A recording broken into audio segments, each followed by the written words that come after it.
क्या आपकी job secure है? यह एक आसान सा सवाल है, लेकिन अगर गहराई से सोचा जाए तो यह सवाल आपके अंदर तक झंझोर कर रख देगा। एक ऑपरेशन करने में माहिर डॉक्टर से एक बार उसके एक मित्र ने पूछा कि अगर तुम्हारा अंगूठा किसी कारण से कट जाए तो क्या तुम ऑपरेशन कर पाओगे? तो डॉक्टर ने कहा नहीं। फिर डॉक्टर के मित्र ने कहा कि फिर तो तुम्हारी जॉब चली जाएगी, क्योंकि जब तुम ऑपरेशन ही नहीं कर पाओगे तो फिर यहां पर तुम्हारी कोई जरूरत नहीं होगी। और ऐसा सिर्फ डॉक्टर के साथ ही नहीं होता, हर व्यक्ति के साथ होता है। मानकर चलिए आप 8 घंटे में 10 काम करते हो और वही दूसरा व्यक्ति 8 घंटे में 15 काम करता है, तो वहां पर आपको हटाकर दूसरे व्यक्ति को काम पर रख लिया जाएगा। फिर आपकी जॉब का क्या होगा? और अगर देखा जाए तो ऐसा ही कई लोगों के साथ होता है कि जिस तरह एक लंगड़ा घोड़ा किसी काम का नहीं रहता, उसी तरह जब तक इंसान की जरूरत होती है तब तक ही उसकी कदर की जाती है। जिस दिन उस इंसान की जरूरत खत्म, उसको वहां से निकाल दिया जाता है। इसलिए दोस्तों, हमें भी अपनी लाइफ में एक ऐसा रास्ता तैयार रखना चाहिए कि अगर हम काम बंद भी कर दें या किसी कारण से काम न कर सके तो भी हमारे पास पैसा आना चाहिए। वही होती है पैसिव इनकम, कि अगर हम काम करने में सक्षम नहीं हैं तब भी पैसा आना चाहिए, मतलब कि सोते सोते पैसा आना चाहिए।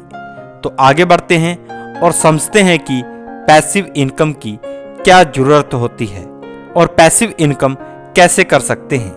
नजरिया ही होता है जो हमें सफलता दिलाता है। और आज की कहानी भी कुछ ही है कि कैसे एक व्यक्ति जब कोई उसका साथ नहीं दे रहा था तब भी कैसे उसने वह कर दिखाया जो किसी ने नहीं सोचा था। एक बहुत पुराना गांव था। उस गांव का नाम था रामपुर। उस गांव के लोग बहुत ही सीधे और सच्चे थे। उसी गांव में 2 बहुत ही सच्चे दोस्त रहते थे।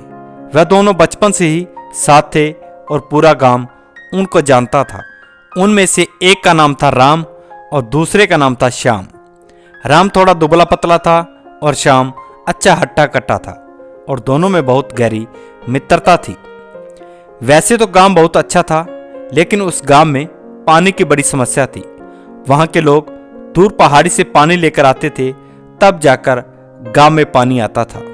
एक दिन यूं ही बातें करते करते राम और श्याम दोनों गांव से बहुत दूर निकल गए। जब दोनों शाम को गांव वापस लौट रहे थे तो उन्होंने देखा कि कुछ औरतें आपस में झगड़ा कर रही हैं। तो दोनों उनके पास जाते हैं और पूछते हैं कि आप क्यों लड़ रहे हो? तो एक औरत बोलती है कि मैं इतनी दूर से पानी भरकर ला रही थी और इसने मेरा पानी गिरा दिया। जैसे तैसे करके राम और श्याम ने उस औरत को समझाकर लड़ाई को शांत करवा दिया। फिर औरतें अपने अपने रास्ते निकल गई। एक बार गांव के सभी लोगों ने सरपंच के सामने पानी की समस्या को लेकर बात की। तो सरपंच ने एक तरीका निकाला। तरीका यह था कि जो भी पहाड़ी से पानी लाकर गांव के कुएं में डालेगा तो उसके एक बाल्टी के 10 रुपए मिलेंगे। तो राम और श्याम दोनों ने सोचा कि अब हम कोई काम तो करते नहीं, यह काम अच्छा है, हमारा काम भी हो जाएगा और हम पैसे भी कमा लेंगे। यह सोचकर राम और श्याम दोनों अगले दिन से काम पर लग जाते हैं।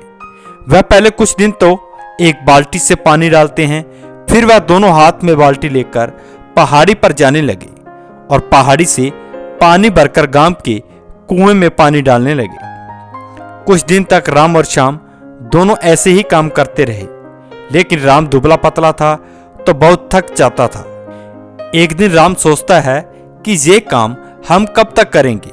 ऐसे तो हम जल्द ही बीमार पड़ जाएंगे और जब हम काम नहीं कर पाएंगे तो हमारे पास पैसा भी नहीं आएगा।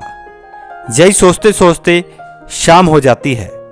राम जब रात को घर पर था तो उसके दिमाग में एक बात आती है कि क्यों ना एक पाइपलाइन बिछा दें, ताकि बिना थके और कम मेहनत में पानी पहाड़ी से सीधा गांव में आने लगे। राम को यह आइडिया बहुत अच्छा लग रहा था। दूसरे दिन जब राम और श्याम पहाड़ी पर पानी भरने के लिए जा रहे थे तो राम ने यही आइडिया श्याम को भी बताया, लेकिन श्याम को यह बात ज्यादा पसंद नहीं आई और राम को भी ऐसा करने से मना कर दिया। लेकिन राम को यह आइडिया बहुत अच्छा लग रहा था, क्योंकि राम आज की नहीं आने वाले कुछ सालों बाद की सोच रहा था। लेकिन श्याम तो बस यही सोच रहा था कि अभी का काम चल जाए, इसलिए श्याम पाइपलाइन का मना कर रहा था। राम रात को सोचता रहा कि पाइपलाइन कैसे डलेगी, इसमें तो पैसा भी लगेगा। फिर वह सोचता है कि यह बात मैं अपने सरपंच को बताऊंगा, अगर यह बात सरपंच को समझ में आ गई तो पैसे की समस्या भी समाप्त हो जाएगी। राम दूसरे दिन सरपंच के पास जाता है, लेकिन सरपंच भी उसकी बात से इनकार कर देता है और कहता है कि अगर ऐसा हो सकता तो पहले ही हो जाता, लेकिन ऐसा नहीं हो सकता। और राम से कहता है कि देखो, तुम्हारा खास दोस्त भी तो बाल्टी ही भर रहा है, तुम भी ऐसा ही करो। राम की बात पर कोई भी ध्यान नहीं दे रहा था, पर राम को यह पता था कि अगर आज बाल्टी भरते रहे तो आने वाले समय में राम ज्यादा काम नहीं कर पाएगा और आगे जाकर जब उसकी तबीयत खराब हो जाएगी तो पैसा आना भी बंद हो जाएगा। राम ने यह ठान लिया कि कोई साथ दे ना दे, लेकिन वह पाइपलाइन जरूर डालेगा। उसने दिमाग लगाया कि दिन दिन में वह बाल्टी से कुएं में पानी डालेगा और उससे जो पैसा आएगा उससे वह अपना खर्चा चलाएगा और साथ में पाइपलाइन भी डालेगा। फिर क्या होता है, राम अपने काम में लग जाता है। वह दिन में तो बाल्टी से कुएं को भरता है और रात को पहाड़ी से पाइपलाइन डालने के लिए खुदाई करना शुरू कर देता है। ऐसे ही करते करते उसे महीनों निकल गए, लेकिन उसे ज्यादा कामयाबी हासिल नहीं हुई और यह श्याम ने उसी काम से खुद की बाइक खरीद ली और कुछ सालों में श्याम ने खुद का घर भी खरीद लिया। लेकिन राम पाइपलाइन डालने में लगा हुआ था। अब तो पूरा गांव राम का मजाक उड़ाने लगा था। जैसे जैसे समय लगता जा रहा था वैसे वैसे लोग उसका मजाक उड़ाते जा रहे थे। लेकिन राम को पता था कि अगर एक बार पाइपलाइन तैयार हो गई तो पूरे गांव की समस्या हल हो जाएगी और साथ ही बैठे बैठे पैसा आएगा। राम को खुद पर विश्वास था कि पाइपलाइन से ही वह बिना काम के भी पैसे कमा सकता है और वह उसे पूरा करने के लिए लग जाता है। कई साल निकल गए, लेकिन राम अभी भी अपनी पाइपलाइन बनाने में लगा हुआ था। और एक दिन ऐसा भी आया जब राम की पाइपलाइन तैयार हो गई और उसने गांव में बैठकर एक पाइप में टोंटी लगा दी और उससे पानी आना शुरू हो गया। पूरा गांव इस चमत्कार को देखकर हैरान हो गया कि जयराम ने क्या कर दिया। इतनी दूर से यह पानी अपने आप कैसे आ रहा है। और फिर सरपंच ने उसका सम्मान किया। लेकिन धीरे धीरे श्याम की तबीयत खराब होने लगी और उसने बिस्तर पकड़ लिया। लेकिन राम अपने घर से टोंटी चालू करता है और गांव वालों से पैसा लेता है और घर पर आराम करता है। इसलिए कहा गया है, मजदूर बने रहने से अच्छा है कि अपनी पाइपलाइन बनाओ। आज अगर इस कहानी की बात करें तो ये सिर्फ एक कहानी नहीं है। जिंदगी में सफल व्यक्ति वही है जिसने अपनी पाइपलाइन बनाई है।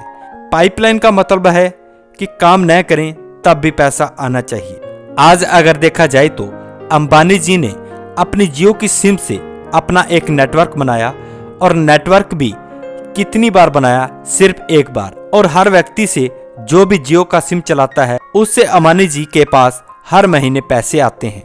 ऐसे ही अडानी जी ने अपनी गैस की पाइपलाइन बिछा दी। अब हर महीने उसी पाइपलाइन से अडानी जी के पास बिना काम किए हुए पैसा आएगा। ये क्या है?